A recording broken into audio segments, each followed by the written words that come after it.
Έχετε φτάσει ποτέ σε ένα σημείο που συνειδητοποιείτε ότι δεν μπορείτε να βασιστείτε σε κανέναν, ούτε καν στην οικογένεια? Είναι μία από τις πιο σκληρές αλήθειες που αντιμετωπίζουμε καθώς μεγαλώνουμε. Ότι η συναισθηματική και πρακτική υποστήριξη που κάποτε περιμέναμε από την οικογένεια αρχίζει να αλλάζει, να συρρυκνώνεται ή ακόμα και να εξαφανίζεται. Τα παιδιά είναι απασχολημένα. Τα αδέλφια έχουν τα δικά τους προβλήματα υγείας. Οι φίλοι μετακομίζουν, αρρωσταίνουν ή φεύγουν. Και ξαφνικά, μένεις να αναρωτιέσαι, ποιος είναι έκτη αλήθεια δίπλα μου? Τώρα, αυτή η ερώτηση μπορεί να σε χτυπήσει σαν τούβλο αν δεν είσαι έτοιμος για αυτήν. Όμως, αυτά είναι τα καλά νέα. Μπορείς να είσαι έτοιμος. Στην πραγματικότητα, μπορείς να χτίσεις μια ζωή στα 70 ή και αργότερα, όπου θα νιώθεις δυνατός, γειωμένος και ατάραχος, ανεξάρτητα από το ποιος μένει ή φεύγει. Αυτό το βίντεο δεν έχει να κάνει με την πικρία. Έχει να κάνει με τη σοφία. Επειδή η πραγματική υποστήριξη, αυτή στην οποία μπορείς να βασιστείς μέσα στη νύχτα ή ένα μοναχικό απόγευμα, συχνά δεν προέρχεται από την οικογένεια. Προέρχεται από 5 άλλες πηγές που οι περισσότεροι τις παραβλέπουν μέχρι να είναι πολύ αργά. Αυτά τα 5 πράγματα είναι η αληθινή ραχοκοκαλιά μιας ήρεμης, ανεξάρτητης ζωής στα 70 σου και μετά. Είναι οι ήσυχες, ισχυρές μορφές υποστήριξης που δεν απογοητεύουν, δεν απομακρύνονται και δεν σε αφήνουν να νιώθεις βάρος. Μείνε μαζί μου, γιατί αυτό που πρόκειται να μοιραστώ μπορεί απλώς να αλλάξει τον τρόπο που σκέφτεσαι για τη γύρανση και για το πόσο δυνατός είσαι στην πραγματικότητα. Τώρα, ας ξεκινήσουμε. Πρώτο, η σωματική κινητικότητα. Όταν είσαι στα 70, η ικανότητα να κινείσαι ελεύθερα, ανεξάρτητα και χωρίς συνεχή βοήθεια δεν είναι απλώς θέμα περπατήματος. Είναι θέμα ελευθερίας. Είναι θέμα αξιοπρέπειας. Και με πολλούς τρόπους, είναι η πιο σημαντική υποστήριξη που μπορείς να έχεις και που δεν εξαρτάται από κανέναν άλλον. Σωματική κινητικότητα σημαίνει ότι μπορείς να σηκωθείς από το κρεβάτι χωρίς βοήθεια. Σημαίνει ότι μπορείς να μαγειρέψεις μόνος σου ένα ζεστό γεύμα, να φτάσεις στο ντουλάπι σου για τα καλά πιάτα, ή να βγεις από την εξώπορτα και να αναπνεύσεις τον καθαρό πρωινό αέρα χωρίς να περιμένεις κάποιον να σε βοηθήσει. Αυτή είναι δύναμη. Αυτός είναι ο έλεγχος της ζωής σου. Και το πιο σημαντικό, είναι ένα είδος συναισθηματικής υποστήριξης για την οποία κανείς δεν μιλάει, επειδή σου δίνει αυτοπεποίθηση και μειώνει τον φόβο. Όταν μπορείς να κινήσεις το σώμα σου, ανησυχείς λιγότερο μήπως γίνεις βάρος. Τώρα, ας είμαστε ειλικρινείς. Το να παραμείνεις κινητικός μετά τα 70 δεν σημαίνει να τρέχεις μαραθώνιους ή να κάνεις τούμπες. Σημαίνει να προστατεύεις τις αρθρώσεις σου, να διατηρείς την ισορροπία σου και να κρατάς τους μυς σου αρκετά δυνατούς ώστε να εμπιστεύεσαι τα πόδια σου. Μικρές συνήθειες, όπως το να κάνεις διατάσεις κάθε πρωί, να περπατάς για 15 λεπτά την ημέρα ή να χρησιμοποιείς ελαφριά λάστιχα αντίστασης, μπορούν να κάνουν τη διαφορά. Και ποτέ δεν είναι αργά για να ξεκινήσεις. Πολλοί πιστεύουν ότι η μείωση της κινητικότητας είναι αναπόφευκτη. Δεν είναι. Στην πραγματικότητα, όσο περισσότερο κινείσαι, τόσο περισσότερο το σώμα σου αγωνίζεται να συνεχίσει να κινείται. Το σώμα σου ακούει τις πράξεις σου περισσότερο από την ηλικία σου. Ψυχολογικά, η σωματική κινητικότητα βοηθά στην καταπολέμηση ενός βαθύ φόβου. Οι περισσότεροι ηλικιωμένοι κουβαλούν τον φόβο της αβοηθητότητας. Όταν το σώμα σου εξαρτάται από άλλους, αρχίζει να συρρυκνώνεται και το μυαλό σου. Αρχίζεις να αμφιβάλλεις για τον εαυτό σου. Σταματάς να σχεδιάζεις εξόδους. Αποφεύγεις τα ταξίδια. Αρνείσαι προσκλήσεις. Όχι επειδή δεν σε ενδιαφέρει, αλλά επειδή φοβάσαι ότι δεν θα τα καταφέρεις. Αυτό δεν είναι γύρανση. Είναι συρρύκνωση. Και δεν χρειάζεται να ζήσεις έτσι. Πάρε τον Χάρολντ, έναν 78χρονο άνδρα που γνώρισα σε ένα πάρκο στη Φλόριντα. Περπατάει γύρω-γύρω κάθε πρωί με ένα μπαστούνι, βρέξει χιονίσει. Το ρώτησα μια φορά γιατί είναι τόσο αφοσιωμένος, και μου είπε: επειδή τη στιγμή που θα σταματήσω να περπατάω, είναι η στιγμή που θα αρχίσω να περιμένω κάποιον να με βοηθήσει, και δεν θέλω να περιμένω. Θέλω να ζω. Η κινητικότητά του δεν είναι τέλεια, αλλά είναι δική του, και του δίνει ηρεμία. Εξακολουθεί να οδηγεί στο παντοπολείο, εξακολουθεί να επισκέπτεται φίλους τις Κυριακές, και εξακολουθεί να ανεβαίνει τα 3 σκαλοπάτια στην μπροστινή του βεράντα με υπερηφάνεια. Όχι επειδή κάποιος του έφτιαξε ράμπα, αλλά επειδή αρνήθηκε να σταματήσει να κινείται. Πραγματικότητα είναι ότι όταν επενδύεις στο σώμα σου, έστω και λίγο, σου επιστρέφει ένα επίπεδο ελευθερίας που οι περισσότεροι δεν εκτιμούν μέχρι να το χάσουν. Η οικογένεια μπορεί να μην είναι πάντα εκεί για να σε πάει στα ραντεβού ή να σε βοηθήσει να σηκωθείς μετά από πτώση. Αλλά αν τα πόδια σου είναι δυνατά, ο κορμός σου σταθερός και η ισορροπία σου στέρεη, μπορείς να καθυστερήσεις αυτές τις ανάγκες. Μπορείς να διατηρήσεις την ανεξαρτησία σου περισσότερο από μικρόν με τόνο, τι περιμένουν οι περισσότεροι. Και αυτό είναι το είδος υποστήριξης που σου δίνει αυτοπεποίθηση. Όχι μόνο σωματικά, αλλά και συναισθηματικά. Λοιπόν, αν νιώθεις άκαμπτος ή αδύναμος αυτές τις μέρες, δεν πειράζει. Μην κρίνεις τον εαυτό σου, αλλά ξεκίνα από εκεί που βρίσκεσαι. Κινήσου λίγο περισσότερο σήμερα από μικρό με τόνο τι χθες. Κάνε διατάσεις ενώ περιμένεις να ετοιμαστεί ο καφές σου. Κάνε έναν επιπλέον γύρο στο διάδρομο. Επειδή κάθε μικρή προσπάθεια χτίζει κάτι μεγάλο, τη δική σου αξιόπιστη βάση. Μια βάση που περπατάει δίπλα σου σε κάθε βήμα, ανεξάρτητα από το ποιος άλλος εμφανίζεται. Δεύτερο, η οικονομική απλότητα. Όταν φτάνεις στα 70 σου, η ηρεμία δεν προέρχεται από το πόσα χρήματα έχεις στην τράπεζα. Προέρχεται από το να ξέρεις τι χρειάζεσαι, τι μπορείς να διαχειριστείς και πώς να ζεις μέσα στα όρια σου χωρίς φόβο ή ντροπή. Η οικονομική απλότητα είναι μία από τις ισχυρότερες υποστηρίξεις στις οποίες μπορείς να βασιστείς. Και είναι μία από τις λίγες που μπορείς να ελέγξεις πλήρως χωρίς να χρειάζεσαι κανέναν άλλον. Βλέπεις, τα περίπλοκα οικονομικά γίνονται συναισθηματικό βάρος. Το να χειρίζεσαι πολλούς λογαριασμούς, να προσπαθείς να παρακολουθείς κάθε συνδρομή ή να νιώθεις κατακλυσμένος από τις πιστωτικές κάρτες. Δεν είναι απλώς αγχωτικό. Κατατρώει την αίσθηση της σταθερότητάς σου. Και όταν είσαι μεγαλύτερος, η σταθερότητα δεν είναι μόνο θέμα άνεσης. Είναι θέμα επιβίωσης. Επειδή όσο και αν σε αγαπάει η οικογένεια, δεν μπορεί να σβήσει το οικονομικό χάος. Αλλά ένα καθαρό, απλό σχέδιο μπορεί να σε περάσει μέσα από τις πιο δύσκολες στιγμές, σαν ένα γερό μπαστούνι για την ψυχή σου. Και εδώ είναι το σημείο που χάνουν οι περισσότεροι. Η απλοποίηση των χρημάτων σου δεν σημαίνει παραίτηση από τον έλεγχο. Σημαίνει απόκτηση ελέγχου. Ένας σεμνός τρόπος ζωής που σου ταιριάζει, όχι στις προσδοκίες κάποιου άλλου, η ελευθερία να αγοράζεις αυτό που χρειάζεσαι χωρίς να αμφισβητείς κάθε ευρώ. Είναι σαν να ξεκαθαρίζεις μια κατάστατη ντουλάπα. Μόλις τα πράγματα μπουν σε τάξη, ο εγκέφαλός σου μπορεί να ηρεμήσει. Ψυχολογικά, η οικονομική απλότητα αφαιρεί μία από τις μεγαλύτερες πηγές άγχους στην ύστερη ζωή, την αβεβαιότητα. Πολλοί ηλικιωμένοι ξαγρυπνούν αναρωτώμενοι. Θα ζήσω περισσότερο από τις αποταμιεύσεις μου, ή τι θα γίνει αν δεν μπορώ να αντέξω οικονομικά έναν φροντιστή κάποια μέρα, και αυτές οι ερωτήσεις τους στοιχειώνουν περισσότερο από το σωματικό πόνο. Αλλά όταν ξέρεις που πηγαίνουν τα χρήματά σου, όταν οι δαπάνες σου είναι σκόπιμες και οι ανάγκες σου καλύπτονται χωρίς υπερβολικές πιέσεις, κοιμάσαι καλύτερα. Περπατάς πιο ψηλά. Νιώθεις πιο σταθερός. Επιτρέψτε μου να μοιραστώ κάτι από τη γειτόνισά μου, τη Λορέν, μια 74χρονη χήρα που κάποτε εργαζόταν ως βιβλιοθηκάριος. Αφού πέθανε ο σύζυγός της, κάθισε με έναν οικονομικό σύμβουλο και αποφάσισε να μειώσει το μέγεθος. Μικρότερο σπίτι, λιγότεροι λογαριασμοί, μία πιστωτική κάρτα και όχι άλλες συνδρομές που δεν χρησιμοποιούσε. Μου είπε, συνήθιζα να φοβάμαι να ελέγξω την αλληλογραφία. Τώρα ανοίγω κάθε φάκελο με καθαρό μυαλό και ήρεμη καρδιά. Ξεκίνησε ακόμη και ένα μικρό βάζο αποταμίευσης με την ετικέτα «Ταμείο Ελευθερίας», μόλις 10 ευρώ εδώ και εκεί. Αλλά της θυμίζει ότι είναι υπεύθυνη για τα χρήματά της, και όχι το αντίστροφο. Αυτό που έκανε η Λορέν δεν ήταν μαγεία. Ήταν επιλογή. Μια ήσυχη, σκόπιμη απόφαση να απλοποιήσει την οικονομική της ζωή. Έτσι ώστε να μπορεί να επικεντρωθεί στο να ζει, όχι μόνο στο να επιβιώνει. Και εδώ είναι το πιο ισχυρό κομμάτι. Όταν τα οικονομικά σου είναι απλά, χρειάζεσαι λιγότερους ανθρώπους για να τα διαχειριστείς. Δεν χρειάζεται να καλείς το γιο σου κάθε φορά που έχεις μια ερώτηση για ένα λογαριασμό. Δεν χρειάζεται να περιμένεις ένα μέλος της οικογένειας να σου εξηγήσει τα ψηλά γράμματα. Μπορείς να το χειριστείς μόνος σου. Είσαι ο καπετάνιος. Λοιπόν, αν αισθάνεσαι κατακλυσμένος από τα χρήματά σου αυτή τη στιγμή, πάρε μια ανάσα. Δεν είσαι μόνος. Και δεν χρειάζεται να είσαι πλούσιος. Απλά πρέπει να είσαι ξεκάθαρος. Ακύρωσε αυτό που δεν χρησιμοποιείς. Συνδύασε αυτό που μπορείς. Κατέγραψε τι εισπράττεις και τι βγαίνει. Κάνε το τόσο απλό που θα μπορούσες να το εξηγήσεις σε έναν φίλο πίνοντας έναν καφέ. Διότι, στο τέλος, η ηρεμία δεν βρίσκεται στους αριθμούς, αλλά στη γνώση. Αν παρακολουθείτε ακόμα αυτό το βίντεο και βρίσκετε αυτές τις ιδέες πολύτιμες, παρακαλώ σχολιάστε με τον αριθμό 2 παρακάτω για να ξέρω ότι είστε εδώ. Και αν δεν έχετε εγγραφεί ακόμα, σας συνιστώ να εγγραφείτε και να ενεργοποιήσετε το καμπανάκι για να μην χάνετε κανένα βίντεο. Η υποστήριξή σας μας βοηθά να συνεχίσουμε να δημιουργούμε καλό περιεχόμενο για να σας ενημερώνουμε και να σας εμπνέουμε. Τώρα, ας προχωρήσουμε. Τρίτο, η συνεπής ρουτίνα υγείας. Στα 70 και μετά, η πιο ισχυρή σου υποστήριξη δεν είναι τα παιδιά σου, οι γείτονές σου, ούτε καν ο γιατρός σου. Είναι η καθημερινή σου ρουτίνα υγείας. Δεν μιλάω για μοντέρνες προπονήσεις ή ακριβά συμπληρώματα.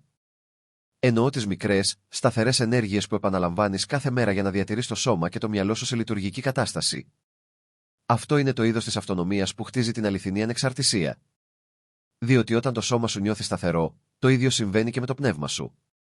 Βλέπεις, πολλοί άνθρωποι περιμένουν μέχρι να πάει κάτι στραβά πριν αρχίσουν να προσέχουν την υγεία τους. Αλλά αυτό είναι σαν να μπαλώνεις μια στέγη που στάζει κατά τη διάρκεια μιας καταιγίδας. Είναι αντιδραστικό και σε κρατά σε κατάσταση κρίσης. Μια συνεπής ρουτίνα το αντιστρέφει αυτό. Σε βάζει επικεφαλής. Όταν περπατάς κάθε πρωί, πίνεις το νερό σου, κάνεις διατάσεις στα πόδια σου, παίρνεις τα φάρμακά σου στην ώρα τους και τρως ομικρόν με τόνο τι σε τροφοδοτεί, όχι ομικρόν με τόνο τι σε γεμίζει, δημιουργείς έναν ρυθμό σεβασμού για τον εαυτό σου. Και αυτός ο ρυθμός σε μεταφέρει προς τα εμπρός τις μέρες που το κίνητρο είναι χαμηλό και το σώμα νιώθει βαρύ. Υπάρχει μια κρυμμένη δύναμη στη ρουτίνα, ειδικά στα μετέπειτα χρόνια. Ψυχολογικά, οι ρουτίνες μειώνουν το άγχος επειδή αφαιρούν την κόπωση της λήψης αποφάσεων. Δεν χρειάζεται να ρωτήσεις τον εαυτό σου, πρέπει να το κάνω αυτό σήμερα, απλά το κάνεις. Αυτή η προβλεψιμότητα δημιουργεί σταθερότητα, η οποία οδηγεί σε αυτοπεποίθηση. Και η αυτοπεποίθηση είναι αυτό που σε εμποδίζει να νιώθεις βάρος για τους άλλους. Σε αφήνει να πεις, είμαι ακόμα ικανός. Είμαι ακόμα σε κίνηση και ακόμα φροντίζω τον εαυτό μου. Επιτρέψτε μου να σας μιλήσω για τον Φρανκ, έναν 81χρονο πρώην ηλεκτρολόγο που γνωρίζω. Κάθε πρωί στις 6 π.μ. φτιάχνει ένα φλιτζάνι πράσινο τσάι, κάνει 15 λεπτά διατάσεις σε καρέκλα, παίρνει τα πρωινά του φάρμακα και πηγαίνει για 30 λεπτά περπάτημα γύρω από το τετράγωνο. Βρέξει χιονίσει. Μου είπε κάποτε, δεν πρόκειται για άσκηση. Πρόκειται για το να λέω στον εαυτό μου κάθε πρωί ότι ακόμα μετράω. Αυτό με συγκίνησε, επειδή η ρουτίνα του Φρανκ δεν αφορά τη φυσική κατάσταση. Αφορά την ταυτότητα, το να παραμένει συνδεδεμένος με το κομμάτι του εαυτού του που αρνείται να τα παρατήσει μόνο και μόνο επειδή τα χρόνια προστίθενται. Και εδώ είναι κάτι που ίσως να μην συνειδητοποιείτε. Όταν έχετε μια ρουτίνα, στην πραγματικότητα χρειάζεστε λιγότερη βοήθεια, όχι περισσότερη. Είναι λιγότερο πιθανό να ξεχάσετε τα χάπια σας, λιγότερο πιθανό να πέσετε, λιγότερο πιθανό να νιώσετε χαμένοι μέσα στη μέρα. Είναι σαν να χτίζεις ένα γερό μονοπάτι σε ένα ομιχλώδες δάσος. Ακόμα και όταν τα πράγματα φαίνονται ασαφή, τα πόδια σου ξέρουν που να πάνε, επειδή έχουν περπατήσει εκεί κάθε μέρα. Αυτή είναι η πραγματική υποστήριξη, και δεν εξαρτάται από κανέναν άλλον εκτός από εσάς. Φυσικά, μερικές μέρες είναι πιο δύσκολες από άλλες. Οι αρθρώσεις σας πονούν, η ενέργεια σας πέφτει ή ο καιρός σας κρατάει μέσα. Δεν πειράζει. Η ρουτίνα μπορεί να είναι ευέλικτη. Αυτό που έχει σημασία δεν είναι η τελειότητα, αλλά η συνέπεια. Ένας μικρός περίπατος μέσα στο σπίτι, μερικές βαθιές ανάσες δίπλα στο παράθυρο, πίνοντας ένα γεμάτο ποτήρι νερό πριν τον ύπνο. Αυτά δεν είναι μεγάλες εργασίες, αλλά μαζί γίνονται ένα δίχτυ που σε πιάνει, σε κρατάει ψηλά και σε κρατάει να προχωράς με χάρη. Λοιπόν, αν αισθάνεστε κολλημένοι ή έχετε αφήσει τη ρουτίνα σας να χαλαρώσει τελευταία, ξεκινήστε από λίγο. Μία συνήθεια, μία ενέργεια. Διότι κάθε φορά που εμφανίζεστε για τον εαυτό σας, αποδεικνύεται ότι είστε ο καλύτερος φροντιστής του εαυτού σας. Και αυτό είναι ένα είδος υποστήριξης που κανείς δεν μπορεί να σας αφαιρέσει. Τέταρτο, η συναισθηματική ανθεκτικότητα. Αν υπάρχει μία μορφή υποστήριξης που γίνεται πιο πολύτιμη με την ηλικία, αυτή είναι η συναισθηματική ανθεκτικότητα. Ούτε τα χρήματα, ούτε καν η υγεία. Επειδή όταν τα συναισθήματά σου είναι δυνατά, μπορείς να αντέξεις σχεδόν οτιδήποτε. Τη μοναξιά, τη θλίψη, τις αποτυχίες και ναι, ακόμη και τις απογοητεύσεις που μερικές φορές έρχονται από την οικογένεια. Η συναισθηματική ανθεκτικότητα είναι αυτό που σου επιτρέπει να κάθεσαι σιωπηλός χωρίς να νιώθεις κενός και να αντιμετωπίζεις τις δυσκολίες χωρίς να νιώθεις κατεστραμμένος. Στα 70 σου, η ζωή πιθανότατα σου έχει ήδη φέρει αρκετές απώλειες, ίσως και περισσότερες. Ο θάνατος ενός συζύγου, η απομάκρυνση των παιδιών, η εξασθένηση της υγείας.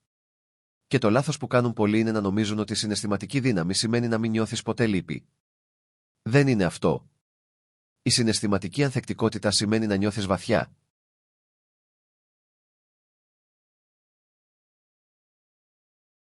Αλλά να μην πνίγεσαι σε αυτό. Σημαίνει να αφήνεις τη θλίψη να περνάει μέσα από εσένα, όχι να ριζώνει μέσα σου. Αυτό το είδος δύναμης δεν προέρχεται από το να προσποιήσει ότι όλα είναι καλά. Προέρχεται από το να λες στον εαυτό σου, αυτό πονάει, αλλά μπορώ να το αντέξω. Και η αλήθεια είναι ότι κάθε φορά που το κάνεις αυτό, κάθε φορά που κάθεσαι με τον πόνο χωρίς να τρέχεις μακριά του, φοβάσαι λιγότερο για το τι θα ακολουθήσει. Αυτό είναι ισχυρό. Αυτό είναι απελευθερωτικό. Δεν βασίζεσαι σε άλλους για να κουβαλήσουν τη θλίψη σου. Μαθαίνεις πώς να την κρατάς χωρίς να σε διαλύει. Επιτρέψτε μου να μοιραστώ μια ιστορία. Υπάρχει μια γυναίκα που λέγεται Αιλίν, 77 ετών, η οποία έχασε το σύζυγό της πριν από 5 χρόνια και ζει μόνη της τώρα. Τη ρώτησα μια φορά, τι σε βοηθάει να περάσεις τις δύσκολες μέρες, μου είπε, ανάβω ένα κερί κάθε βράδυ, όχι επειδή είμαι θρησκευόμενη, αλλά επειδή μου θυμίζει ότι είμαι ακόμα εδώ. Κλαίω μερικές νύχτες. Γελάω άλλες, αλλά πάντα λέω στον εαυτό μου, τα κατάφερε σήμερα. Αυτή η μικρή τελετουργία είναι ο τρόπος της να τιμά τον πόνο της χωρίς να τον αφήνει να την καταπιεί. Αυτή είναι ανθεκτικότητα. Βλέπεις, η συναισθηματική ανθεκτικότητα δεν αφορά μόνο την επιβίωση από τις μεγάλες τραγωδίες. Αφορά και τη διαχείριση των μικρών απογοητεύσεων. Όταν ο γιος σου δεν τηλεφωνεί, όταν ένας φίλος φεύγει, όταν συνειδητοποιείς ότι δεν μπορείς να κάνεις αυτό που έκανες παλιά. Αν καταρρέεις κάθε φορά που κάτι αλλάζει, η ζωή γίνεται πολύ οδυνηρή για να την απολαύσεις. Αλλά όταν έχεις συναισθηματική δύναμη, κερδίζεις ελευθερία. Δεν είσαι στο έλεος των επιλογών των άλλων ή των αλλαγών του κόσμου. Είσαι σταθερός επειδή επιλέγεις πώς να απαντήσεις. Ψυχολογικά, η συναισθηματική ανθεκτικότητα επαναπρογραμματίζει τον εγκέφαλό σου. Βοηθά τις σκέψεις σου να επιβραδύνουν. Διδάσκει το νευρικό σου σύστημα να μην αντιδρά υπερβολικά. Χτίζει την αυτοπεποίθηση ότι μπορείς να αντιμετωπίσεις την αβεβαιότητα και να είσαι εντάξει. Και στα γυρατιά, όταν τόσα πολλά είναι αβέβαια, αυτό είναι ένα από τα πιο πολύτιμα δώρα που μπορείς να δώσεις στον εαυτό σου. Τώρα, αν αναρωτιέστε πώς να χτίσετε συναισθηματική ανθεκτικότητα, ξεκινά με την επίγνωση. Μίλα στον εαυτό σου με ευγένεια. Επίτρεψε στα συναισθήματά σου να είναι αληθινά, αλλά μην τα αφήσεις να τρέξουν ανεξέλεγκτα. Βρες μικρές ρουτίνες γείωσης, όπως το να γράφεις ένα τετράδιο, να περπατάς στη φύση ή απλά να βάζεις μουσική που αγαπάς. Και υπενθύμιζε στον εαυτό σου συχνά ότι έχεις επιβιώσει από κάθε δύσκολο πράγμα μέχρι τώρα. Αυτό δεν είναι τύχη, είναι δύναμη. Λοιπόν, ναι, η οικογένεια μπορεί να ξεθοριάσει, η υγεία μπορεί να κλονιστεί, αλλά αν ο συναισθηματικός σου πυρήνας είναι δυνατός, θα στέκεσαι ακόμα με καθαρό βλέμμα, σταθερή καρδιά και ριζωμένο στην ήσυχη γνώση ότι είσαι αρκετός μόνος σου. Αν παρακολουθείτε ακόμα αυτό το βίντεο και βρίσκετε αυτές τις ιδέες πολύτιμες, παρακαλώ σχολιάστε με τον αριθμό 4 παρακάτω για να ξέρω ότι είστε εδώ. Και αν δεν έχετε εγγραφεί ακόμα, σας συνιστώ να εγγραφείτε και να ενεργοποιήσετε το καμπανάκι για να μην χάνετε κανένα βίντεο. Η υποστήριξή σας μας βοηθά να συνεχίσουμε να δημιουργούμε καλό περιεχόμενο για να σας ενημερώνουμε και να σας εμπνέουμε. Τώρα, ας προχωρήσουμε. 5. Ένας προσωπικός κώδικας αξιών. Υπάρχει κάτι βαθιά ισχυρό στο να έχεις το δικό σου σύνολο αξιών, ειδικά μετά τα 70. Όταν ο κόσμος γύρω σου αλλάζει, όταν οι άνθρωποι σε απογοητεύουν και όταν το μέλλον φαντάζει αβέβαιο, ο προσωπικός σου κώδικας γίνεται η πηξίδα σου. Σου λέει ποιος είσαι, τι έχει σημασία και πώς θέλεις να ζήσεις, ανεξάρτητα από το τι κάνει οποιοδήποτε άλλος. Πολλοί ηλικιωμένοι χάνουν την αίσθηση της κατεύθυνσης επειδή έχουν περάσει μια ζωή ζώντας σύμφωνα με τις προσδοκίες των άλλων. Ήταν ο καλός γονιός, ο πιστός εργαζόμενος, ο υποστηρικτικός σύζυγος. Αλλά μόλις αυτοί οι ρόλοι ξεθοριάζουν, μένουν να αναρωτιούνται, και τώρα τι, εκεί παρεμβαίνει ένας προσωπικός κώδικας. Λέει, αυτός είμαι, και έτσι ζω, ανεξάρτητα από το ποιος παρακολουθεί. Ένας ισχυρός προσωπικός κώδικας μπορεί να περιλαμβάνει πράγματα όπως η ειλικρίνεια, η καλοσύνη, η υπευθυνότητα, η απλότητα ή ο αυτοσεβασμός. Αυτά δεν είναι εντυπωσιακά. Δεν εντυπωσιάζουν κανέναν εκτός από εσάς. Και αυτό είναι το νόημα. Όταν ζεις με τις δικές σου αξίες, σταματάς να χρειάζεσαι έγκριση. Σταματάς να κυνηγάς την επιβεβαίωση. Σταματάς να ταράζεσαι όταν κάποιος διαφωνεί μαζί σου, επειδή η ηρεμία σου δεν εξαρτάται από αυτόν. Επιτρέψτε μου να σας μιλήσω για τον Χάουαρντ, έναν άνδρα που γνώρισα στα 80 του. Είπε κάποτε, έχω 5 κανόνες. Λέω την αλήθεια. Δεν σπαταλάω φαγητό. Πάντα επιστρέφω ένα δανεικό πράγμα. Συγχωρώ γρήγορα. Και κοιμάμαι με καθαρή συνείδηση. Αυτό είναι όλο. Και κάθε μέρα, ο Χάουαρντ ζει με αυτό. Δεν είναι πλούσιος. Δεν έχει μεγάλη οικογένεια, αλλά περπατάει με ένα είδος ήσυχης αξιοπρέπειας που είναι σπάνιο. Γιατί, επειδή ξέρει ποιος είναι. Ο κώδικας του τον αγκυρώνει. Ψυχολογικά, η ύπαρξη ενός προσωπικού κώδικα βοηθά στη μείωση της τύψης. Κάνει τις επιλογές σου απλούστερες. Δεν ξαγρυπνάς αναρωτώμενος, έκανα το σωστό, επειδή ήδη ξέρεις ποιο είναι το σωστό για σένα. Επίσης, χτίζει εσωτερική σταθερότητα. Όταν η ζωή σου ρίχνει μια απρόβλεπτη αλλαγή, και θα το κάνει, είναι λιγότερο πιθανό να πανικοβληθείς. Θα σκεφτείς, τι λένε οι αξίες μου γι' αυτό, και αυτό γίνεται ο οδηγός σου. Στην πραγματικότητα, μελέτες σε ψυχολογία των ηλικιωμένων δείχνουν ότι οι ηλικιωμένοι που ζουν με ένα συνεπές σύνολο αξιών αναφέρουν υψηλότερη ικανοποίηση από τη ζωή, χαμηλότερο άγχος και καλύτερη γνωστική υγεία. Γιατί? Επειδή η σαφήνεια φέρνει ηρεμία. Όταν η ζωή σου έχει μια σταθερή γραμμή, ένα νήμα κεραιότητας, σε κρατάει υγιωμένο. Αλλά εδώ είναι το ακόμα πιο σημαντικό. Οι αξίες σου είναι δικές σου. Κανείς άλλος δεν χρειάζεται να συμφωνεί με αυτές. Δεν χρειάζεται να τις εξηγήσεις. Απλά πρέπει να τις ζήσεις. Αυτό είναι που τις κάνει ισχυρές. Είτε πρόκειται για το να ξυπνάς νωρίς για να υποδεχτείς τον ήλιο, να αρνείσαι να κουτσομπολεύεις, να είσαι γενναιόδωρος, ακόμα και όταν έχεις λίγα, είτε να παραμένεις περίεργος για τον κόσμο, όποιες αξίες μιλούν στη ψυχή σου, κράτα τις. Άφησέ τες να σε κουβαλήσουν. Διότι όταν μπορείς να κοιτάξεις τον καθρέφτη στα 75 ή στα 85 και να πεις, έζησα σύμφωνα με αυτά που πιστεύω, αυτή είναι η πραγματική επιτυχία. Αυτός είναι ο πραγματικός αυτοσεβασμός. Και κανείς, ούτε τα παιδιά σου, ούτε η κοινωνία, ούτε καν ο χρόνος, δεν μπορεί να σου το αφαιρέσει. Είναι το είδος της υποστήριξης που ποτέ δεν ξεθοριάζει επειδή ζει μέσα σου. Και στο τέλος, αυτό είναι το νόημα αυτού του ταξιδιού.